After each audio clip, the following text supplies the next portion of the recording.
I had my hair in braids the past couple days because I wasn't washing it, and it was getting so like, it was just building up a good grease layer that makes it really like primed to braid.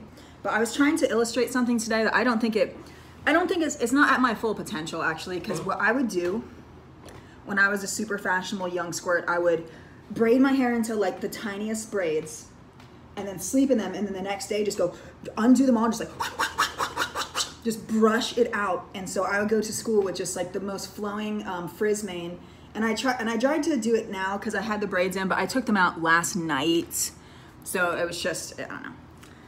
I was trying to exhibit my skill of my old fashions, and one of my other old fashions was you guys know that I'm like, I like always look like an idiot. I try like so hard, and I'm just always doing the dumbest shit, but I would put all my hair up on my head just in like, I had this like scrunchie my mom got me for Christmas that was like, I had a gold beaded one and a silver beaded one, and I would just put all my hair up on the center, like top of my head, like too far forward. I mean, your hair shouldn't ever be really on the top of your head, and I would just wear this like fountain of hair. That's pretty dweeby. But I don't really know why I wanted to tell you guys this. I just think it just reminded me of just, you know, probably why it was so hard for me to make friends. See, I've been thinking recently about a question that my therapist asked me. You guys know that my name, like I think on YouTube, it is my true name, but also my custom name is Lauren Riley the Freak, and that's what I am on, I think, the only social media that I exist on now, Instagram.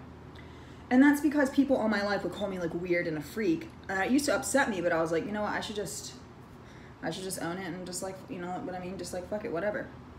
So I've just been kind of analyzing myself, looking back in the past to see why the fuck am I weird? Because my therapist asked me that. I told her, I'm like, you know, I'm so bad at making friends. And I'm like, you know, people always just think I'm like weird. They always said that specifically, like, Riley, you're such a freak. You're so weird. Okay, thanks a lot, Rachel. Actually, there was one Rachel, and she was always nice to me, so I shouldn't have used that name, but that's just what came to mind. But she told me, she asked me, my therapist, why are you weird? Why do you think people always say that you're weird? And I was like, I don't know. Because here's the thing. You ever see people that try to be, you know, like, you know when people are trying to be a certain way? People are like, I'm going to try and be confident. I'm going to try and be funny. I'm going to try and be cool. And you can always know. I wasn't trying to do anything but fit in and be cool. Which the cool part was probably obvious. But the weird part was just my natural, I don't know. It was my natural inclinations. I'm not sure how or what it is still. So, you know, I'm in the stand-up comedy class, and I've been doing kind of some bits about just trying to figure that out. You know, like, why am I so strange? Why do I have no friends? What is it that makes me, like, what is it about my essence that makes me weird? I don't know. I mean, don't get me wrong. Like, I know that I am. I get it now. Like, it's been drilled into my brain. I'm fine with it. That's fine. But, like, you know what I mean? Like, what specifically? Could be the way I dress. I've always, you know, I've never matched my clothes. Not that I don't, like, I mean, I have tried. I understand colors, you know, I like art and painting and drawing and stuff. You know, like, I try with that. I did try more, and now I'm just kind of like, I just wear whatever the fuck I want. You know, maybe it could be that. I make the face, you know, the face, could the faces be, you know, maybe that's it. But we used to play this game when I was growing up that was one of the bonding games of my family that we'd always do. Like, my dad would be like, all right, make an ugly face, make a sad face, make an angry face. And so we do that. But there was this Japanese game, and I don't know exactly the Japanese, so I'm just gonna say a sound that sounds like what I think it was. All right, ready? Daramo-san, ni mo neko shimo sho, nakazuke, naka, oh, ah, boom, boom. And at the end of the rhyme, which I'm sure I butchered if any Japanese person knows it, I've never been able to find a transcription of that rhyme online, but we'd always do that, Daramo-san, and then at the end, just be like, ooh, ooh. Like, as a family, it was a bonding experience. And like I've said before, someone asked me, like, are your faces, like, where did they come from? And they started natural. You know, my dad's like, make an angry face. You'd be like, But then when you're playing Daramo-san, you might be like, you know? So I'm thinking, you know, the faces could be a thing because now they're integrated into my actual emotion. So like if I see something gross, I'm gonna be like, oh, you know, so that could have something to do with it.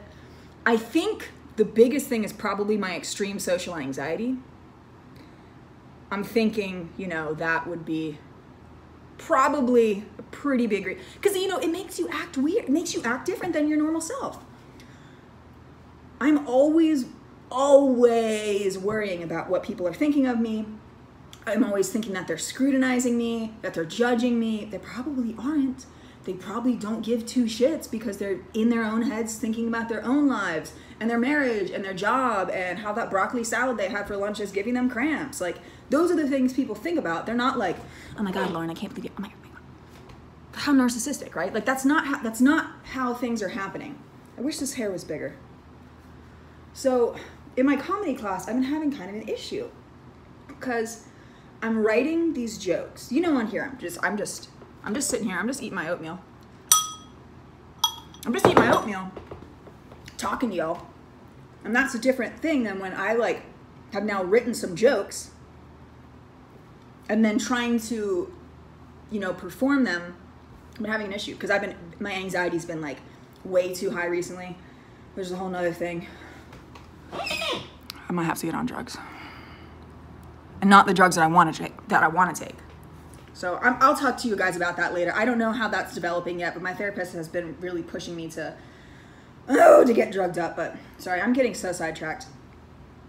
But yeah, in comedy, I just haven't been able to bring the true me, guys.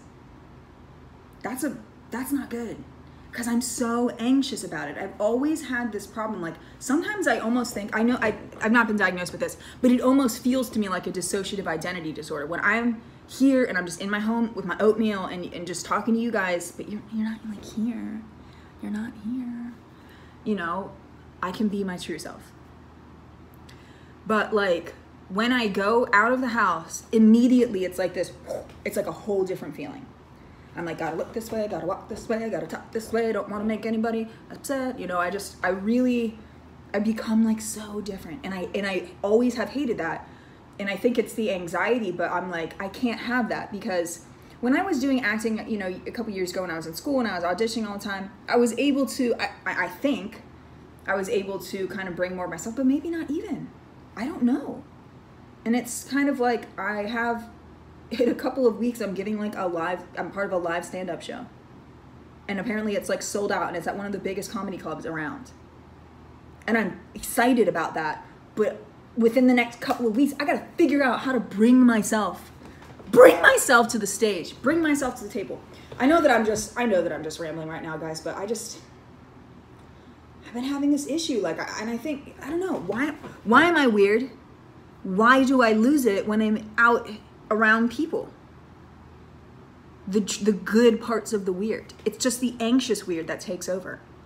I don't know, maybe you guys can relate to some of this that I'm saying. I'm just trying to figure it out. That's why I'm just talking now. I'm just trying to figure out, like, why can't I be myself? I just want to go out there and be true to my inner freak.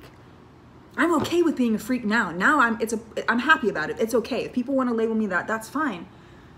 But why am I losing it? Why am I becoming like the scared little weirdo, but not in a good weird way? Like, I'm not bringing myself to the table. I don't know what's going on. Maybe I'll meditate. Maybe I'll eat more oatmeal. Thanks for listening, guys. Lauren, signing off.